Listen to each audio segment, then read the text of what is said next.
Bueno, vamos a comenzar entonces dando las bienvenidas, bienvenida a todos los participantes, especialmente al doctor Alberto Lambierto, que viene en representación de la firma Medicus, de larga relación con la Universidad de Morón, en esta feria virtual que realmente tiene un formato absolutamente inusual para las 15 versiones anteriores, pero que realmente nos está dejando un muy buen seguimiento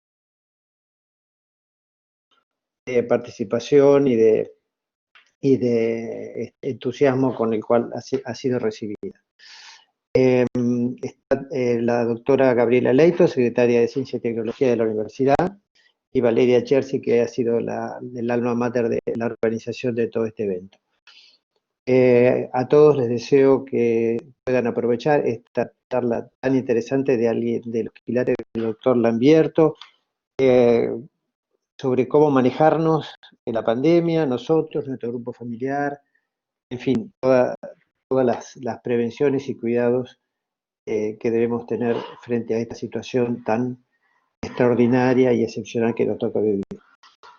Doctor Lambierto, adelante, somos todos oídos.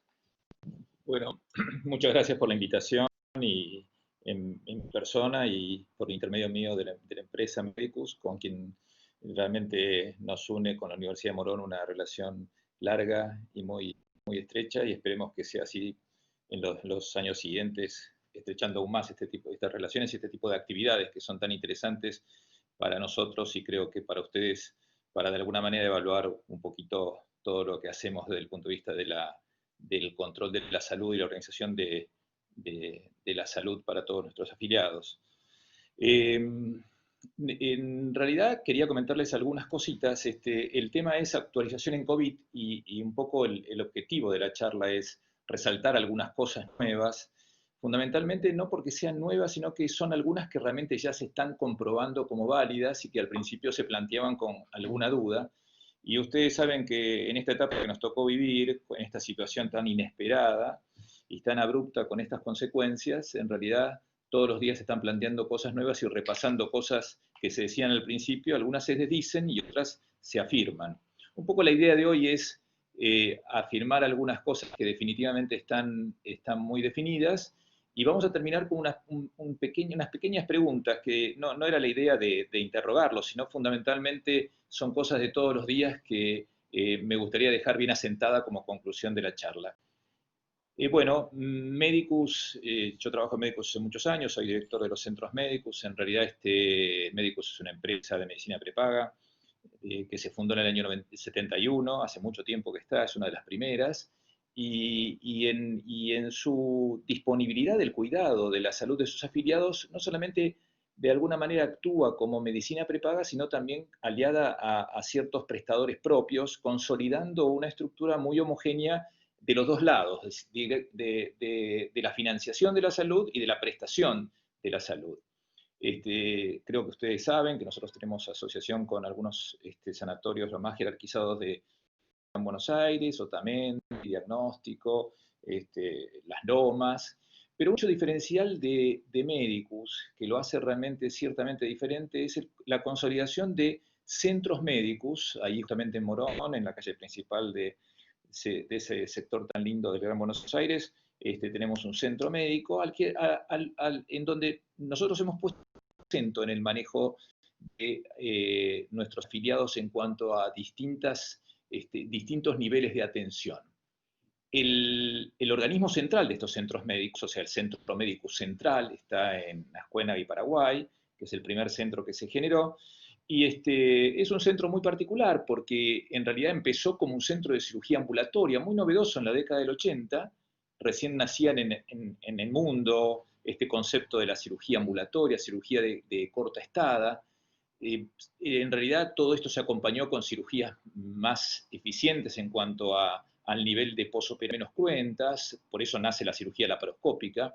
La cirugía laparoscópica viene a generar estrategias realmente de muy buen resultado, pero que al paciente no se lo agrede, entre comillas, tanto, e incluso tienen posoperatorios más cortos, con lo cual se generan estos tipos de centros donde la internación es muy corta. Incluso hay muchos lugares en el mundo muy desarrollados que no actúan de noche, son cirugías solamente de mediodía. Le fuimos agregando cosas a esta novedad que generamos en la década del 80 con muy buen impacto.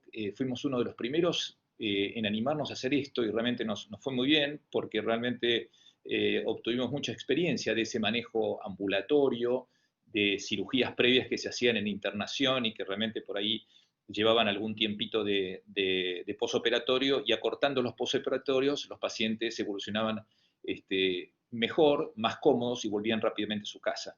A ese centro médico de cirugía ambulatorio le fuimos agregando consultorios de atención inmediata, o sea, del concepto de la guardia, pero a su vez también atención programada. Y replicamos estos en los distintos centros que tenemos periféricos, o sea, atención programada, el paciente hipertenso puede atenderse ahí su enfermedad crónica, y a su vez puede evacuar sus dudas de atención inmediata. Le fuimos agregando otras cosas y entonces nos organizamos en torno al manejo de nuestras propias urgencias en domicilio y organizamos un centro de ambulancias. Ahí nosotros concentramos todos los llamados de nuestros afiliados, una empresa de 250.000 afiliados, casi todos concentrados en Capital y Gran Buenos Aires, muy poquitos en el interior, y en el interior ciudades como Rosario, Mar del Plata, Neuquén, Mendoza, Córdoba, donde es nuestra fortaleza el número de socios, pero todos los llamados de la urgencia, tanto en códigos rojos, aquella patología que requiere una asistencia muy rápida, o códigos amarillos, aquella que puede esperar un poco más, se concentran en nuestra coordinación, donde gente totalmente entrenada recibe el llamado y dispara, ese concepto de disparo de ambulancias propias a distintos lugares de Capital y Gran Buenos Aires, y en el interior contratando estructuras de la máxima eficiencia y confianza nuestra. A la vez, como fue evolucionando la medicina y los niveles de atención, a este centro le agregamos también el cuidado domiciliario. Los pacientes que salían de alta y que de alguna manera dejaban los sanatorios, creíamos que muchos, o de hecho muchos de estos pacientes, no están todavía en condiciones de abandonar una asistencia un poco más estrecha, y armamos como una estructura de seguimiento en la casa con enfermería, médicos que los asisten, y a eso le pusimos un nombre que es cuidados domiciliarios, y sin darnos cuenta, en los últimos 15 años generamos y consolidamos como un sanatorio domiciliario, promedio de pacientes en cuidados domiciliarios con estas estructuras, repito, kinesiología, enfermería, algunas de 24 horas, otras con enfermerías en distintas prestaciones en el día, médicos que van a evaluar los pacientes a domicilio, no que se queden todo el día, pero pasan a evaluarlos. Y esos niveles de atención nos generaron muchos beneficios, fundamentalmente a nosotros desde el punto de vista organizativo y a los pacientes, porque no se van de su casa y son asistidos hasta realmente darles el alta. Y como les decía, generamos una consolidación de un número de pacientes que llega hoy a un promedio de 400 a 500 pacientes diseminados en domicilio, que son de cuidado y gestionados a partir de este centro médico. Es un centro médico que empezó, vuelvo a repetirles, como un centro de cirugía ambulatoria en un contexto de mucha novedad, una cirugía distinta como la cirugía laparoscópica, donde los posoperatorios eran muy cortos, por eso no necesitaban internación en un sanatorio de complejidad, y todo esto que fuimos agregando, ¿no? Atención inmediata, atención programada, todas las especialidades de atención programada, desde la oftalmología hasta un alergista, algunos en una situación de atención pasiva y otros activos, consultorios de atención programada, esto que les decía, el seguimiento de las enfermedades crónicas, y eventualmente lo que sí fue muy novedoso fue el agregado de una estructura muy compleja en cuanto a números, a un recurso físico instalado muy grande, de coordinación de ambulancias y de cuidados domiciliarios. Esto que les comento de los 400 pacientes promedio diarios internados. Cuando sobrevino esto, tuvimos que montar una estructura de pacientes febriles. Ahí la primera foto, creo, si me la pasan, Valeria, está la foto del centro médico del frente del el consultorio de pacientes febriles. Bueno, totalmente, creo que es para atrás, ¿no? La anterior a la primera, ¿verdad? La foto. si me la podés pasar, es la foto. Esta es la que tengo como primera. Sí, ¿no tenés la foto? No. Bueno, no importa, no importa, no importa. No, para que vieran el frente. Vieron que todos los sanatorios, todos los centros médicos donde atienden pacientes febriles, por norma ministerial y organismos de fiscalizadores que gestionaron justamente en todo el territorio argentino el manejo de esta patología, se separaban los ingresos y las estructuras y los recursos humanos. Entonces nosotros nos vimos obligados en este centro médico a agregarle justamente esto, que es el manejo del COVID-19, y es un poco lo que le voy a mostrar que nos pasó en los meses picos, ¿no? Agosto a esta parte, y fíjense en esta diapositiva que estamos viendo, como en la primera columna los hisopados positivos, en la segunda, en la del medio, el total de hisopados, y el índice de positividad del 30%. Un porcentaje que es muy parecido a los planes de detectar en Capital Federal, que realmente llama la atención. Fundamentalmente creo que tenemos más gente para hisopar. Ustedes saben que cuanto más índice de positividad hay en los hisopados que se hacen catastralmente, fundamentalmente habla de que la población a hisopar debería ser mayor.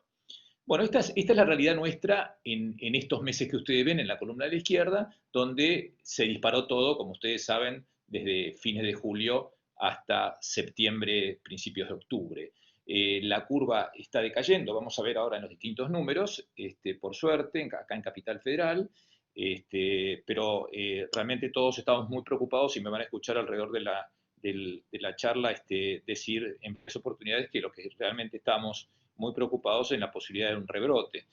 Se decía, y decíamos con insistencia, una de las cosas que realmente parece como si no fuera, que cuando la población se infecta en un 15 o 20%, el virus no puede transmitirse en esa población y los números empiezan a decaer. Le pasó eso a Madrid, le pasó a Milán y a New York, pero eventualmente ninguna fue indemne o inmune a la reaparición del rebrote. Así que este concepto del porcentaje de la población infectada que genera como una inmunidad a la diseminación del virus no parece ser así tan taxativa, fundamentalmente porque esas ciudades tan paradigmáticas en el comienzo de la epidemia, con tantas imágenes tristes que pudimos ver, hoy están en rebrote y hoy hay países como Francia que estaban en una cifra muy baja de contagiados que ya se reportan en los últimos 2 o 3 días, por día 50.000 personas, con el consecuente aumento de los pacientes en terapia intensiva, la saturación del sistema y las consecuentes muertes. Este es el primero. Pásame la segunda, Valeria, a ver. Acá fíjense en esa unidad de febriles, cómo se alternaron los picos y cómo se fue descendiendo el número de consultas.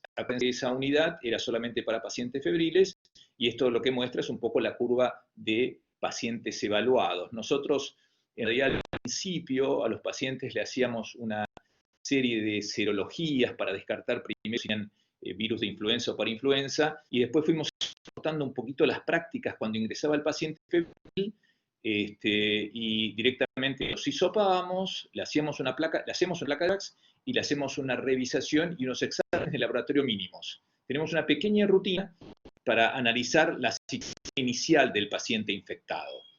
Esa es nuestra rutina. Llega el paciente, lo hisopamos, lo revisamos, hacemos una placa de tórax. Aquella persona que realmente dice que tiene argumentos de neumonía en curso, en algunos pacientes hacemos tomografía computada. Este centro nuestro tiene todo tipo de imágenes que acompañan a la asistencia médica de pacientes críticos, y unos datos de laboratorio de ingreso. Esa es nuestra rutina de asistencia a los pacientes. La próxima.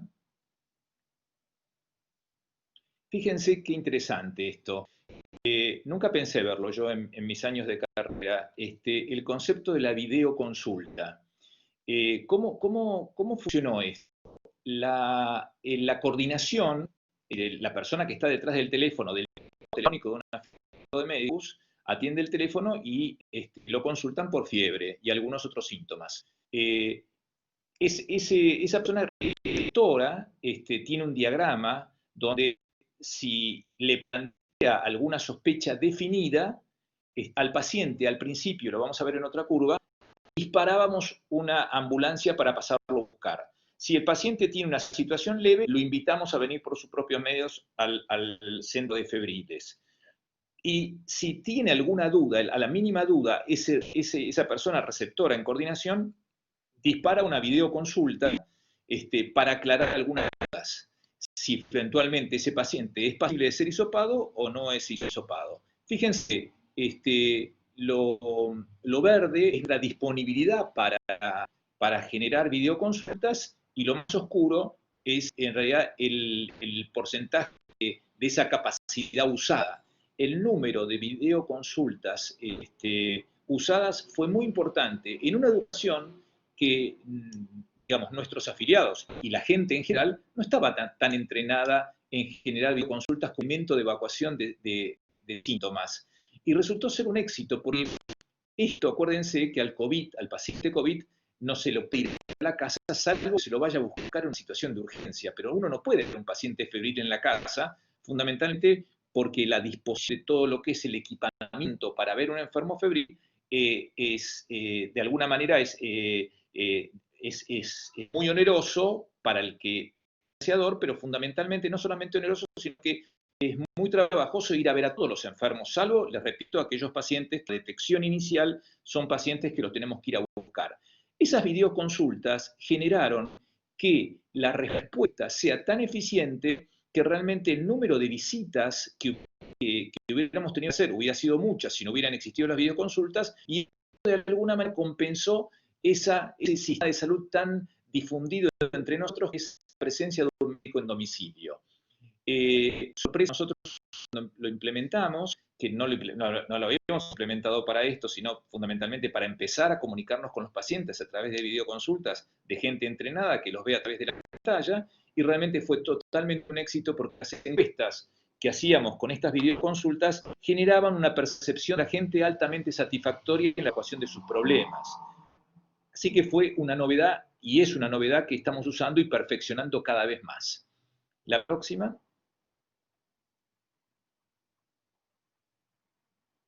Fíjense acá, esto es ya coordinación, ya es la ambulancia.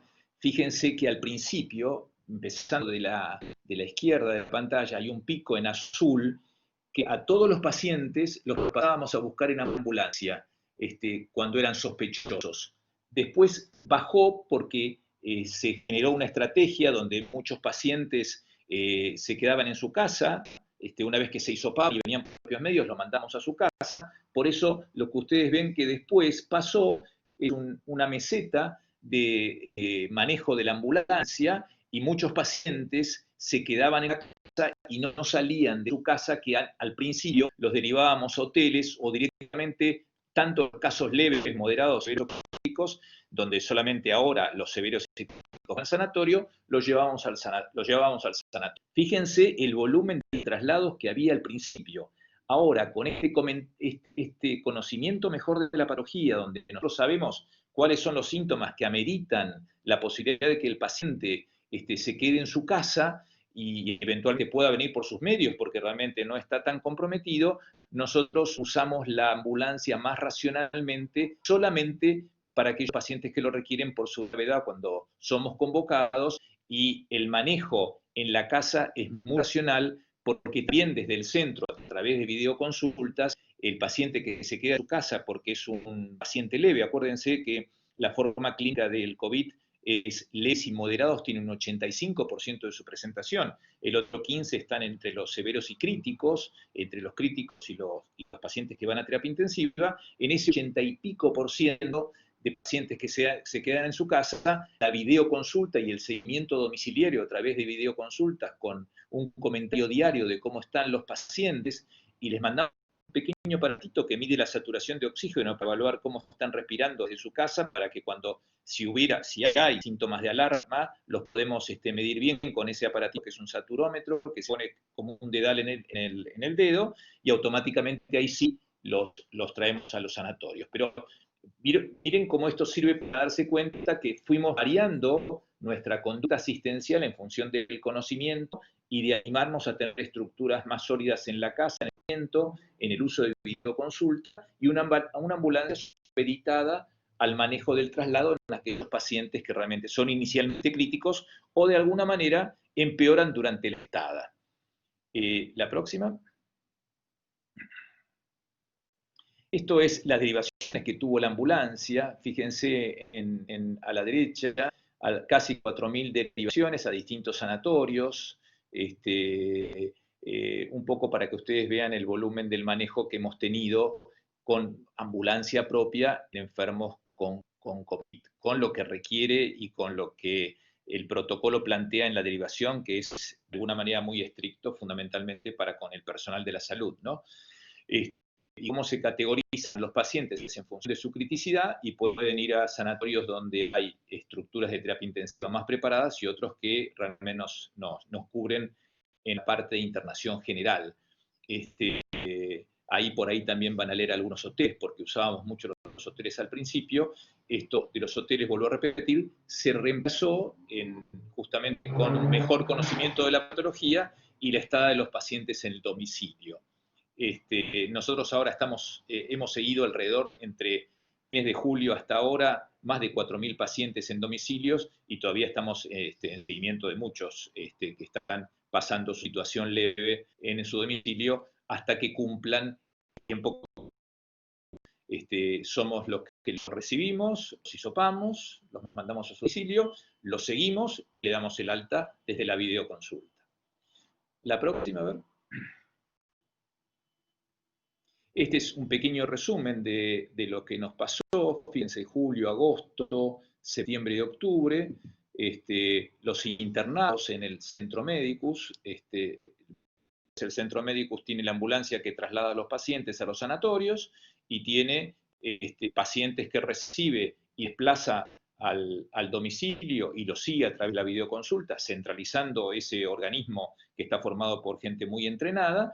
Y en los pacientes que son moderados o que tienen una situación intermedia, los dejamos internados en el Centro Médico, que tiene un área de internación también de 40 camas que abastecían las cirugías. Estaban casi todas ocupadas cuando había cirugías. Ustedes saben que las cirugías programadas se suspendieron, entre comillas, y solamente los quirófanos quedaron para pacientes con una situación quirúrgica de emergencia, con lo cual la disponibilidad de camas se usó prácticamente en casi su mayoría en pacientes COVID, que para este centro, al no tener una terapia intensiva, porque hasta ese nivel de internación no llegamos, solamente dejábamos a los pacientes moderados o que eventualmente dentro de los moderados tenían alguna situación de riesgo, teníamos que controlarlos y los dejábamos internados con el seguimiento de la planta de médicos, distinto a los de la videoconsulta, que son los que siguen los pacientes internados. Fíjense que entonces el Centro Medicus, que voy a repetir, nació como un centro en la década del 80,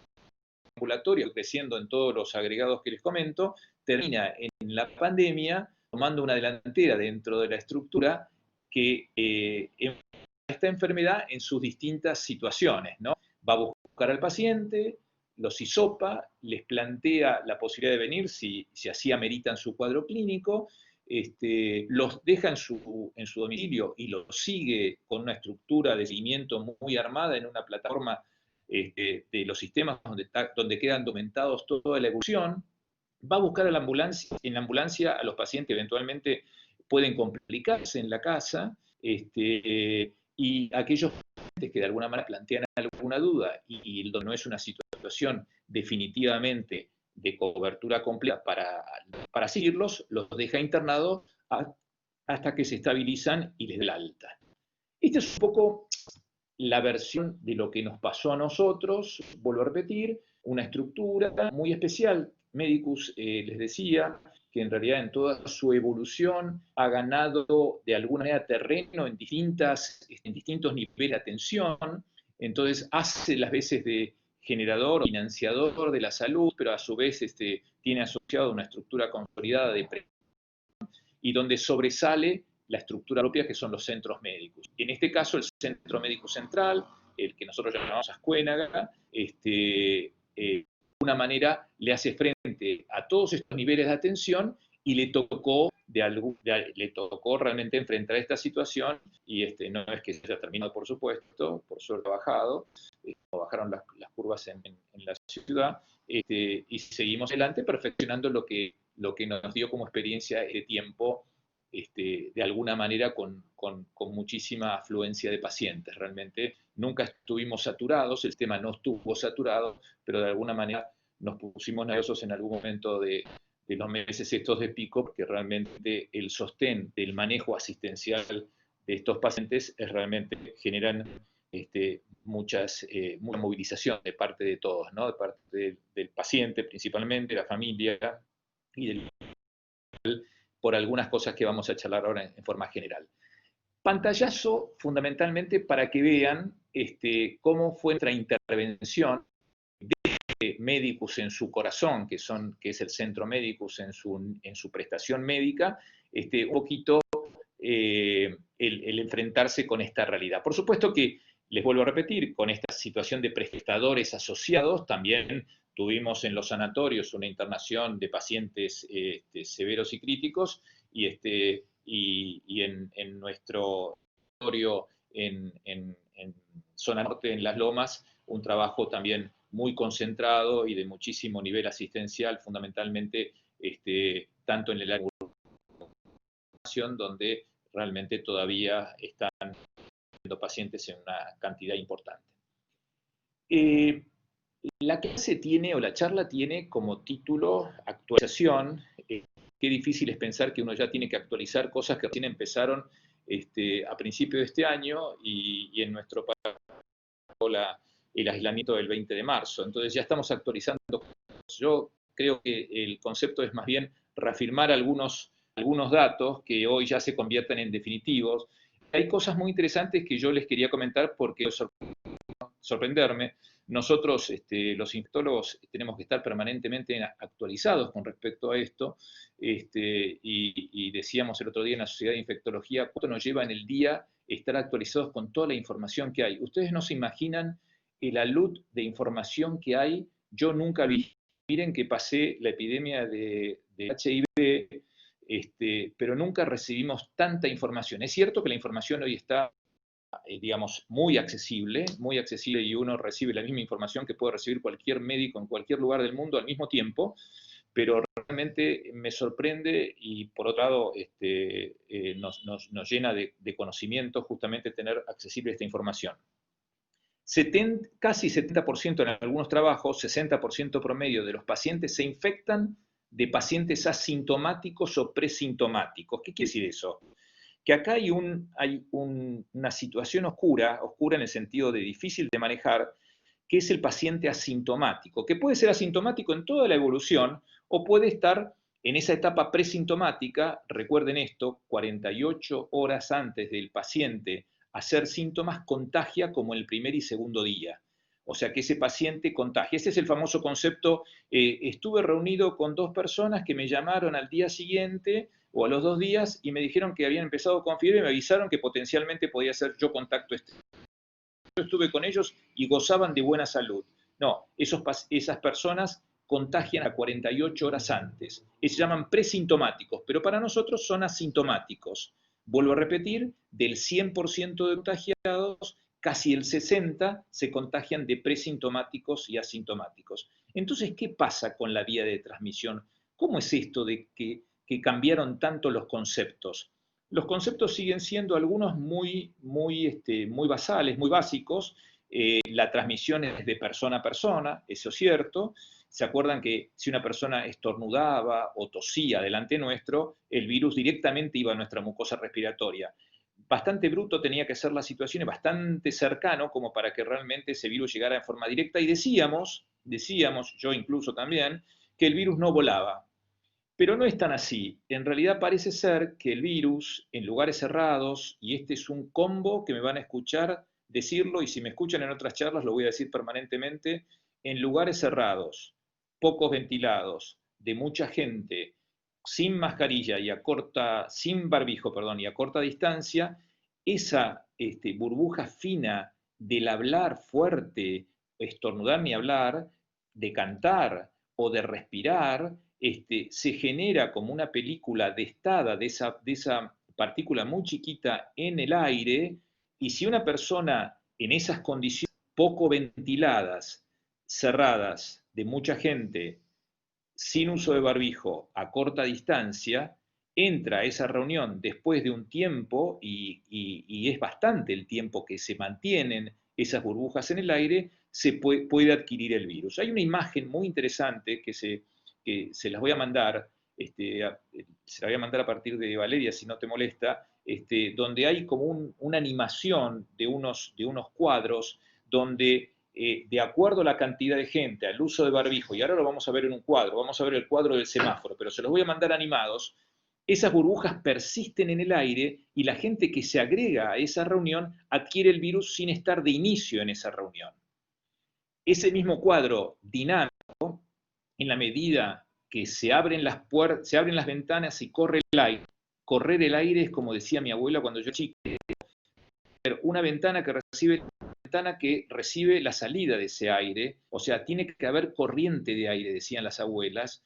Eso baja muchísimo la persistencia de la partícula en el aire. La gente, si usa barbijo, si se distancia y está muy poco tiempo expuesto, fundamentalmente esa transmisión baja muchísimo. Entonces, hoy, ¿qué se sabe de la transmisión? ¿Las superficies son una vía de contagio? ¿Es un virus que se contagia por contacto? No parece estar jerarquizado la vía de contacto como vía de transmisión.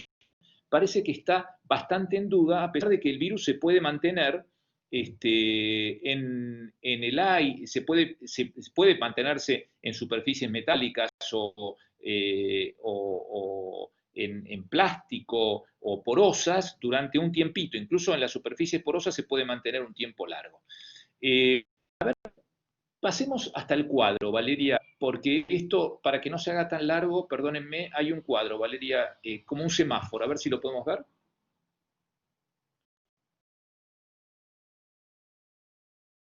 Visualización de un cuadro, fíjate, que estaba arriba de esta presentación. Es como un semáforo, para que vean unas cositas. En el último mail era esto, Valeria.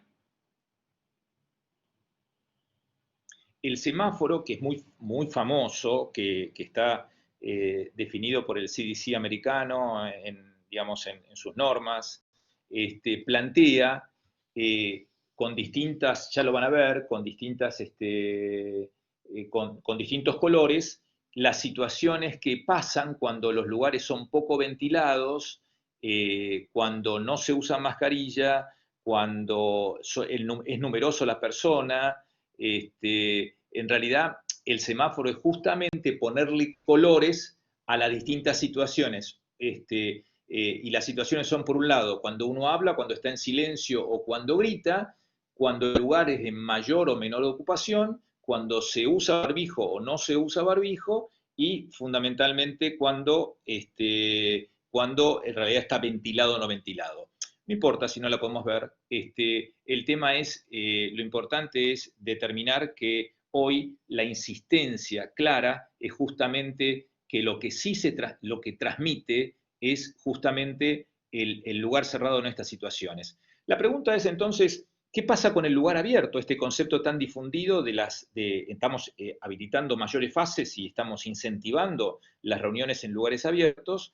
El lugar abierto no es que está inmunizado la persona. Uno no está en un restaurante, puede estar de a 10 en una mesa. Se puede estar de a 4, la mesa tiene que estar con respecto a la otra mesa en una distancia de 2 metros, y en esa reunión de 4 tiene que haber suficiente distancia. Quiere decir que en realidad este famoso concepto fase habilitada, habilitando reuniones al aire libre hasta de 10 personas, no es una situación gratuita de contagio cero.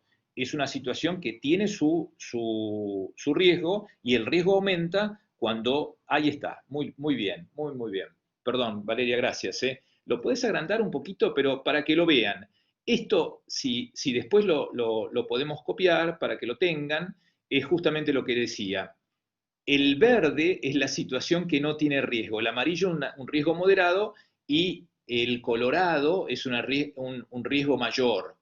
Fíjense, si uno dice cuando canta, a ver si lo puedo ver acá, déjame ver. El ejemplo es por ahí. Este semáforo sería interesante que tuvieran, porque realmente es muy bueno para... Fíjense, cuando uno dice, cuando uno usa mascarilla, cuando uno usa barbijo y por ahí canta o grita en un lugar de baja ocupación, pero está poco ventilado, acuérdense, expresa en voz alta, el lugar es poco ventilado y la ocupación es baja, en realidad el riesgo es intermedio, pero cuando el lugar está mal ventilado y uno hace ese tipo de actividades, el riesgo aumenta muchísimo. Y estos conceptos están tan difundidos en el mundo. Hay incluso en YouTube unos animaciones que yo le decía esto que se los voy a mandar, pero también hay otros que pasaron en Wuhan al principio, en China, donde en un restaurante toda la línea de una persona que estaba justamente atrás de, digamos, la mesa atrás de la mesa había un ventilador, o sea que desde el ventilador expulsaba la partícula fina, la partícula pequeña, y hasta la mesa del otro extremo del restaurante se infectaron los pacientes. Es decir, este semáforo de alguna manera lo que plantea es lo que decimos recién, y por eso soy insistente en cuidado con los conceptos que uno plantea. La reunión entre amigos en un lugar cerrado, poco ventilado, de mucha gente, sin uso de barbijo, es una situación terriblemente riesgosa, fundamentalmente porque no sabemos si estos amigos están usando una forma asintomática o presintomática. Entonces, cuidado con esa situación. Hoy se abrieron los restaurantes en un 25% de su capacidad, riesgo para mí, esto es mío, pero fundamentalmente creo que la conducta tiene que surgir de nosotros. Ojo con esas situaciones entre la gente joven, fundamentalmente este concepto de que la gente joven tiene formas leves es cierto, pero el 14% de los pacientes que fallecieron en Capital Federal tenían menos de 50 años. Cuidado con las situaciones de decir, yo me lo pesco, genero anticuerpos y con esto estoy inmunizado un tiempo como si estuviera vacunado. Error grosero, muy, muy errado, porque todavía hoy no se sabe si los anticuerpos me inmunizan realmente, y como hay muchas cepas de virus hoy, no se sabe si realmente puedo estar reinfectado el día de mañana con una cepa distinta a la cual no estuve inmunizado, si esa inmunidad me cubrió o me protegió.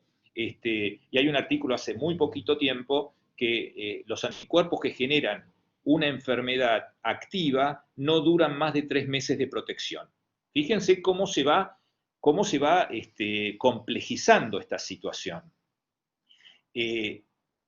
Conceptos de transmisión y conceptos de medidas preventivas. Estamos por salir del concepto de la cuarentena a pasar a un concepto de distanciamiento. ¿Por cuánto tiempo? Y bueno, que esto pare. ¿Y qué quiere decir esto? Es que las medidas preventivas vamos a tener que ponerlas en funcionamiento, ya no estar encerrados, de hace un tiempo que no lo estamos, pero en la vida diaria tener estos cuidados que yo digo. Y vuelvo a lo que interrumpí.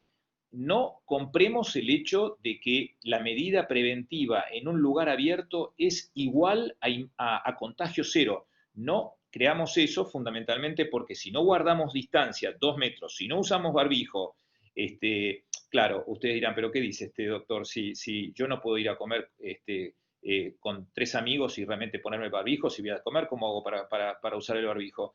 Fundamentalmente, mientras no comemos, usamos barbijo, porque es el momento, vamos a estar un tiempo largo con esas 3 personas que eventualmente otra vez no sabemos si están cursando una forma sintomática o presintomática. No compremos el hecho de que estamos absolutamente protegidos. De alguna manera, es un concepto que les quiero decir.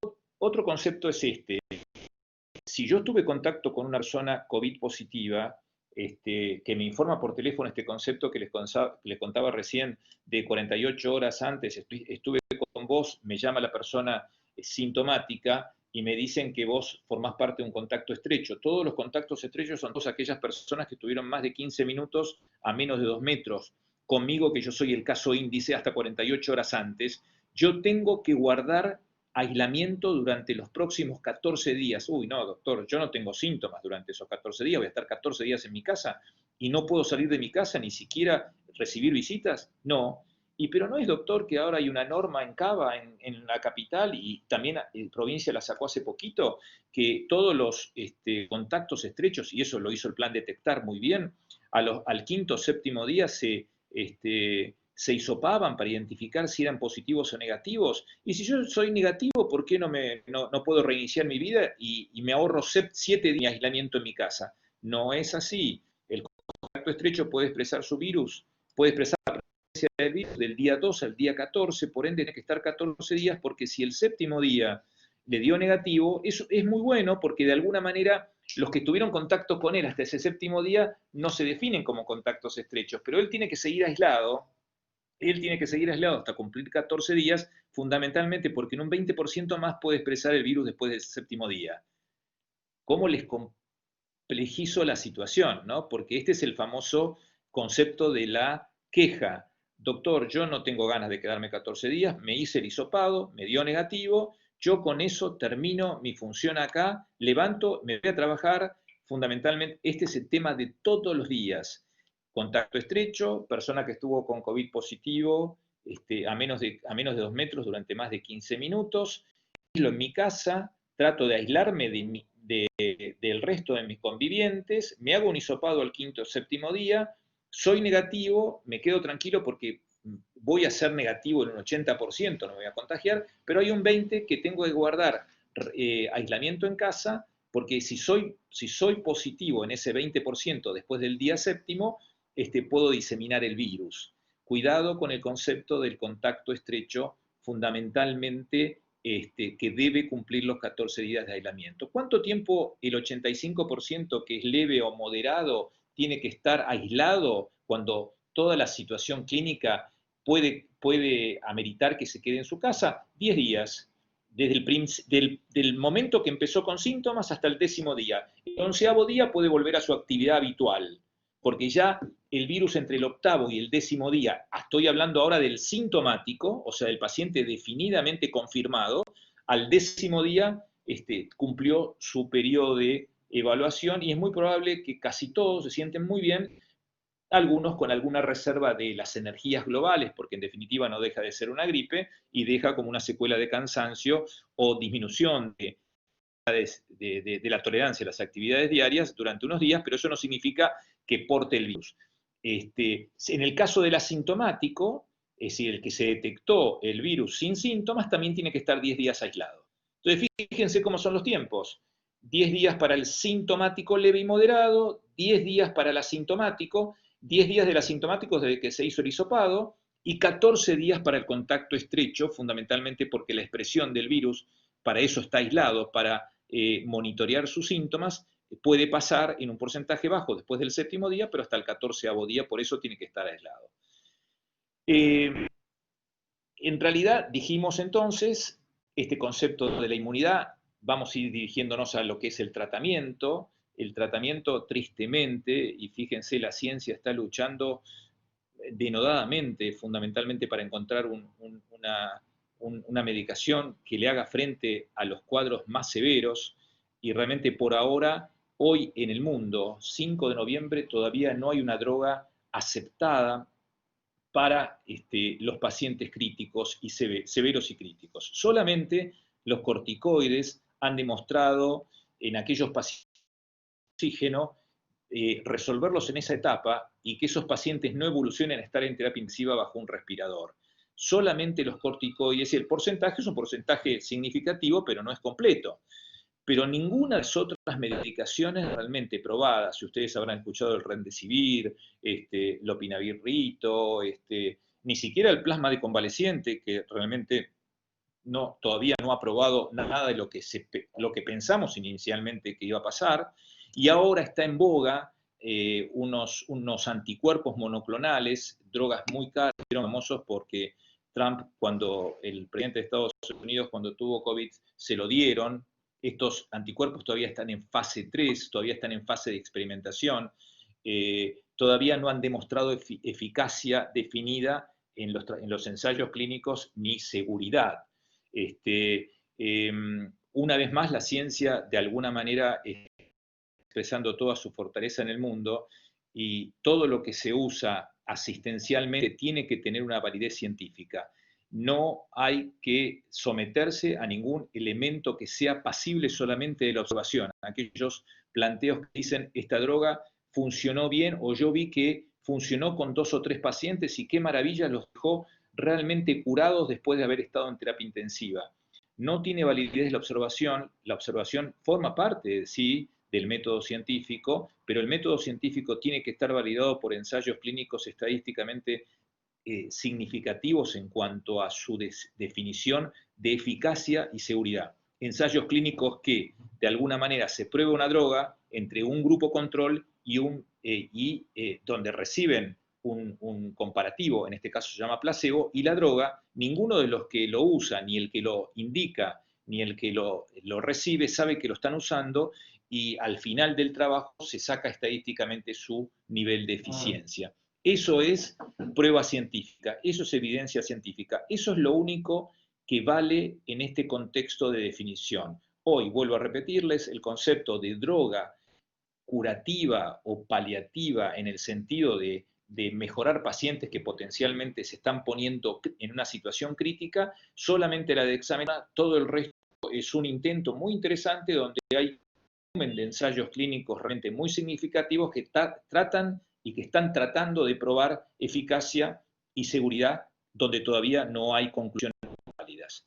Vacunas, las vacunas están realmente avanzando. Cuando del HIV, la identificación del virus tardó 3 a 4 años.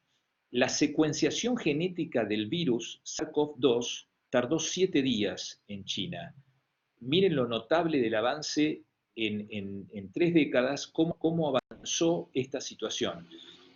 Secuencia genética que en realidad no se respeta en todas las cepas. Hay varias cepas en el mundo. No se ha encontrado definitivamente si estas cepas, algunas son más agresivas que otras, todavía no está eso definido, pero el virus muta y cambia su perfil de secuenciación genética. Eso es lo que está pasando ahora. Con respecto a las vacunas, les decía, un sinnúmero de vacunas ya están en fase 3. Fase 3 es cuando voluntarios son sometidos a vacuna. Otra vez, hay voluntarios que reciben placebo, no reciben vacunas, otros reciben vacunas, y al cabo de una cantidad de pacientes ya estadísticamente diagramados para sacar conclusiones, se observa si esos pacientes tuvieron anticuerpos altos y qué pasó con la captación del virus. Todavía esas vacunas, ninguna terminó la fase 3, que es la fase definitiva para después realmente formar parte del arsenal terapéutico para indicar. Todavía no hay, seguramente va a haber antes de fin de año aquellas que ustedes ya conocen porque están muy difundidas en cuanto a información.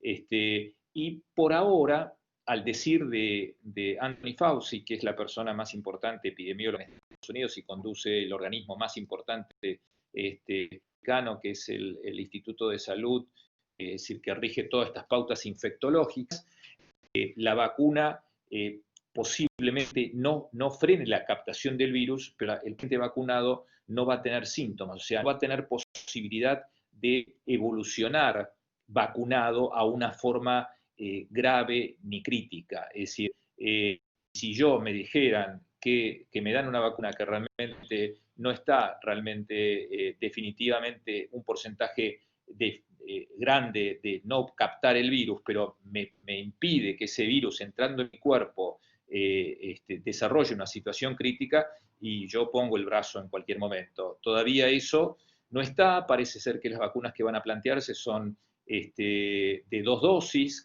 es decir, en 28 días de diferencia, y los anticuerpos que generan tanto en gente joven como en gente mayor son significativamente altos como para hacerle frente a esta situación.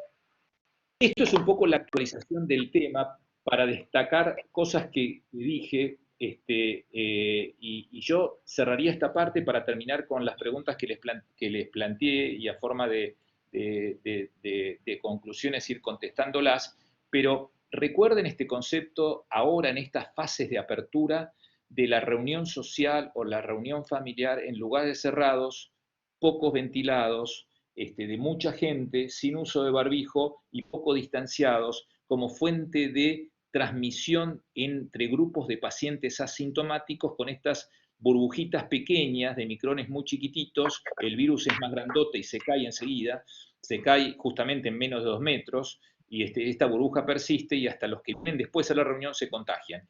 Y no sacar carnet de inmunidad en situaciones al aire libre. Cuidado con ese concepto. Vamos a las preguntas. Valeria, ¿puede ser?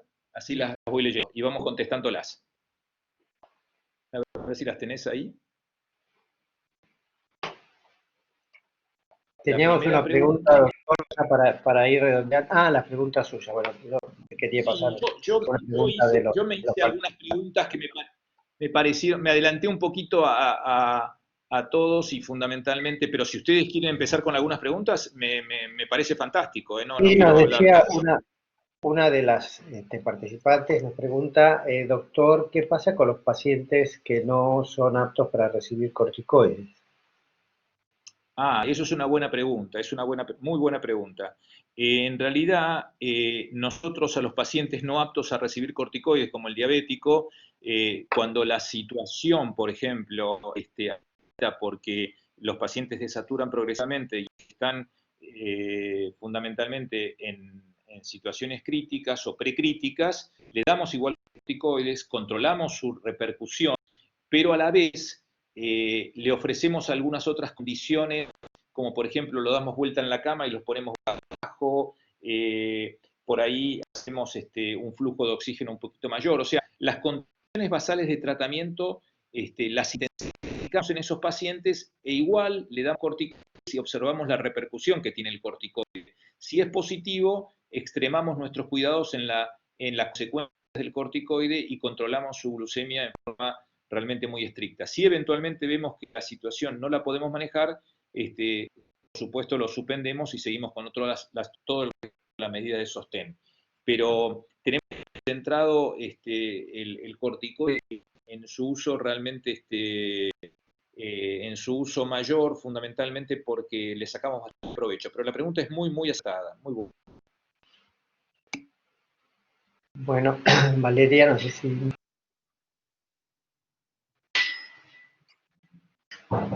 Bueno, sí. Bueno, justamente decía que lo planteaba por una situación familiar de una persona diabética en su entorno familiar. Por acá no tenemos más preguntas. Bueno, quizá a lo mejor surgen después. Yo puse 5 preguntas muy rápidas. Por ejemplo, la primera pregunta es, si un compañero con el que compartí una jornada laboral de 24 horas atrás con las medidas de protección y distanciamiento adecuadas comienza con síntomas compatibles con COVID-19 y se confirma el diagnóstico por laboratorio, actualmente me encuentro asintomático. ¿Cuál es la conducta adecuada? ¿Debo concurrir a un laboratorio a realizarme una prueba para SARS-CoV-2 y si es negativo puedo regresar a mi jornada laboral? Vuelvo atrás al planteo. Si yo estuve con alguien 24 horas en mi jornada laboral y sin las medidas de protección y distanciamiento adecuados en la jornada laboral y comienza con COVID, ¿no? Voy al laboratorio, me da negativo y puedo volver a mi jornada laboral. La opción A. La opción B, ¿debo completar aislamiento domiciliario por días? Y si durante ese periodo no presento síntomas por SARS-CoV-2, ¿puedo regresar al trabajo el día 15? La opción C, ¿se debe aislar a todo el grupo familiar del contacto estrecho, aunque éste permanezca asintomático? Y la D es, no es necesario aislarme porque mi compañero no presenta síntomas el día que partimos la jornada laboral.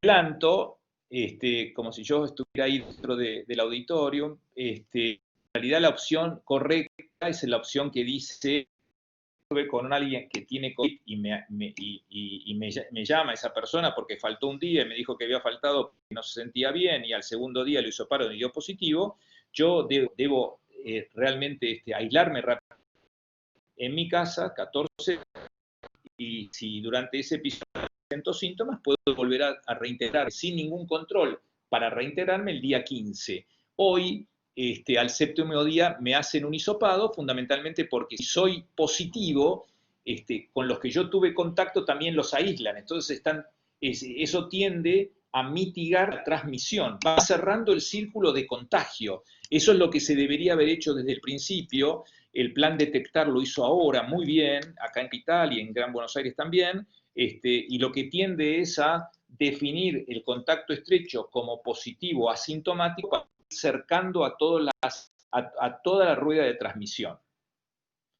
¿Quedó claro eso, no? Esa pregunta, porque quería enfatizar el concepto del contacto estrecho. Si uno está con fiebre, uno se va a hisopar, pero ya está en el momento que realmente empezó con síntomas. Su único traslado tiene que ser con mucho cuidado al lugar de hisopado, volver y aislarse y no seguir con su rutina hasta el resultado. Porque hay veces, hoy ya no debería, tener en menos de 24 horas, promedio de 12 a 18, pero a veces cuando tarda, esa persona no está aislado y de alguna manera contacta con gente. Este periodo de síntomas es uno de los mayores niveles de contagio que tiene. Y los contactos estrechos de esa persona hasta el hisopado positivo ya se tienen que empezar a aislar. Fíjense que la segunda pregunta dice, ante la pérdida repentina de olfato, y esto acá me adelanto, me da para comentar algo, no voy a responder la pregunta porque el concepto de esta pregunta tenía como objetivo decirles, la ausencia es un síntoma per se definidor de gran sospecha, no necesita estar acompañado de nada. En realidad se considera caso sospechoso de COVID y debe contactarse con el efector de salud correspondiente. Es decir, esa persona, solamente por perder bruscamente o súbitamente el olfato y el gusto, es un candidato sospechoso muy alto, sin fiebre, sin tos, sin dificultad para respirar. Solamente con eso es un síntoma mayor. Tercera pregunta, ¿cuáles de estas afirmaciones son correctas? Con esto termino para no extenderme más. ¿Cuáles de estas afirmaciones es correcta? ¿Se requiere un hisopado nasal con prueba de PCR negativa para regresar al trabajo luego del diagnóstico de COVID-19? B. ¿No se requiere aislamiento del pasajero que viaja en el asiento de atrás de un caso confirmado de COVID-19? En los de COVID-19 leves, sin factores de riesgo, ¿se podrá volver al trabajo el día 11 y siempre y cuando la evolución sea favorable, sin necesidad de hisopado control? El hecho de estar al aire libre con una persona con diagnóstico de COVID-19, sin uso de tapabocas y sin distancia por más de 15 minutos, evita el contagio. Vuelvo a darles los planteos. El primero, ¿se requiere un hisopado nasal con prueba de PCR negativo para regresar al trabajo luego del diagnóstico COVID-19? No se requiere control. Cuando un paciente es leve, en realidad cursa sus 10 días y el 11º día vuelve a insertarse en su vida habitual sin necesidad de controlarse. Solamente se controla el personal esencial. Todo el médico, el que trabaja en un geriátrico o el que trabaja en un cuidador, fundamentalmente esos pacientes son los que la norma de Capital y Gran Buenos Aires le ha puesto la posibilidad de hisoparse de control. Ya ni siquiera, en realidad, los pacientes vuelven me refiero a casos leves y moderados que cursan la enfermedad en ese 85% de esa forma clínica y lo pasaron en su casa. La B, no se requiere aislamiento del pasajero que viaja en el asiento de atrás en un caso confirmado de COVID. En realidad son los dos asientos de los costados y todo el personal que lo atendió en el avión. En un buque, el buque uno se desplaza permanentemente en toda la superficie, no se queda sentado, todo el buque tiene que estar en aislamiento. En el avión son los dos asientos de costado, en el micro pasa lo mismo.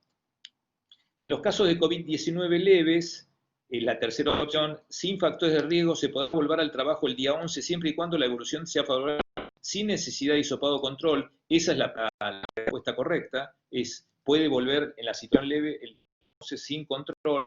El libre, fíjense lo que decíamos, con una persona con diagnóstico de COVID-19 sin uso de tapabocas y sin distancia por más de 15 minutos, ¿evita el contagio? No, de ninguna manera evita el contagio. El tapabocas cubre la posibilidad de un 40% de contagio, pero se sabe que en Estados Unidos, y esto ha sido una publicación hace más o menos de una semana, el uso de tapabocas en todo el territorio americano es un promedio de un 50%. Los americanos tienen 230.000 muertos en esta semana y esperan el doblegar esa cifra de fallecidos para el mes de marzo o abril. Si la población de un 50% de uso subiera a un 85-90, la disminución de situaciones de fallecimiento serían de alrededor de 130.000 personas. Un artículo con un modelo matemático muy aceptado y muy difundido en el país americano, donde demuestra que si bien el tapaboca o el barbijo no es cobertura plena, lo hace en un 40%, generalmente es más la persona que emite que la persona que recibe. Se sabe que si uno se va a contagiar usando tapaboca, se lo hace en un porcentaje menor, no cero, pero sí genera menos carga viral de contagio y por ende la forma que uno se contagie va a ser siempre o en su mayoría leve. Vuelvo a repetir, el tapaboca es una estructura de medida preventiva eficiente, muy eficiente. ¿Vamos a acostumbrarnos a estar con tapabocas durante mucho tiempo? Sí, mucho tiempo. ¿Nos cubre la expectativa de ser contagiados? Sí. Y si nos contagiamos, en realidad la forma más frecuente de contagio va a ser una forma leve, porque la cantidad de virus que nos va a alcanzar usando tapabocas, la persona que lo emite y yo que lo recibo, va a ser de una carga viral mucho más baja. Bueno, Doctor, nos quedaríamos todo el tiempo escuchando y tomando información de esto. Hacemos una última pregunta y ya para cerrar, nos pregunta una participante si se pueden efectuar 2 contagios con diferencia de 1 mes y medio y el primer contagio, el primer hisopado da negativo y a los 4 días positivo. No sé si es lo que leo, no sé si queda clara la pregunta. En realidad, el comentario de las reinfecciones, a ver, la pregunta es buena. Digamos, muchos pacientes que tienen síntomas compatibles, por ahí, si son tomados muy precozmente, a lo mejor la PCR, no es que no tengan virus, la PCR, que es el hisopado, no los detecta. Entonces, tiene una forma de alguna manera negativo cuando es un falso negativo. Eso puede ser. Generalmente esos pacientes cursan formas leves y pueden reinfectarse con una frecuencia que todavía no se conoce, pero cuanto más leve es el elemento, la forma inicial, menos anticuerpos, por ende de tener un episodio, pero generalmente, a pesar de no tener anticuerpos inicialmente, no lo hacen tan rápidamente como está planteado en la pregunta. Generalmente es al tercer o cuarto mes. Por suerte, la reinfección, cuando hay reinfecciones, en los casos que se han reinfectado, ocurren después del tercer mes. En esos casos, negativo inicialmente con alta sospecha puede ser un falso negativo por una toma muy precoz. Y la aparición de un positivo al cabo de ese tiempo, generalmente puede ser una reinfección de una cepa distinta, porque no se formaron anticuerpos inicialmente en tan altos niveles. Ese puede ser una respuesta. El otro planteo es que a veces en los pacientes realmente que cursan una situación muy crítica pueden eliminar virus por un tiempo largo, pero no son virus activos, son resto de los virus. Y por eso a veces la PCR puede ser positiva en la cuarta, quinta semana, de formas más críticas al principio, porque eliminan restos. Y por ahí positivizan la PCR sin estar infectados porque son restos. Eso es un tema un poquito más complejo que es más nuestro, ¿no? Pero la respuesta yo la daría sí a esa pregunta. Bueno, doctor, la verdad que muchas gracias. Tenemos varios mensajes de agradecimiento por la información y por lo minuciosa que ha sido su exposición. Sí. Y ahí Valeria publicó frente a algunas consultas un mail de contacto para que podamos enviarle currículums al Departamento de Recursos Humanos de Médicos. Así que, nuevamente, doctor Lobierto, muchísimas gracias. Esperemos yo les agradezco no tener que seguir por mucho tiempo más con estos temas. Pero bueno.